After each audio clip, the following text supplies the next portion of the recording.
I want to tell you an interesting story that somebody once shared with me, and I say this story with permission. When he first got married, he's a very delicate, sensitive person. And his wife is very efficient, tough, general-like. She runs a house, mamish, like perfect, spick and span, And he said at the beginning he was having a lot of shalom bayis problems. He felt that she wasn't sensitive, that he felt that she's too rough, that she's intimidating. It was strange, because usually it's the other way around, right? But she was saying that about it. And it got so bad that at one point he was thinking maybe this marriage is not for him. And I said, I'm telling you the marriage is for you. He said, how do you know?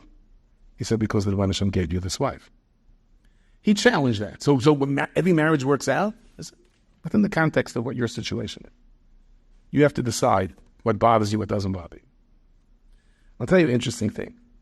He struggled with this marriage a lot till it came to COVID.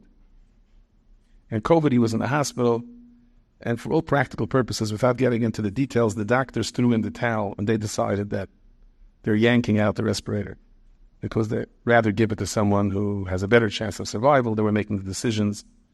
And his wife came in where you weren't allowed to come in.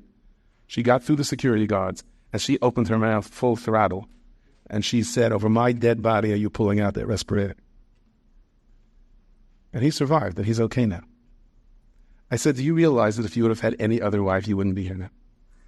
Okay. I know, but I don't live my whole life, but I understand. But it's irrelevant how you live your life, because you wouldn't be living now.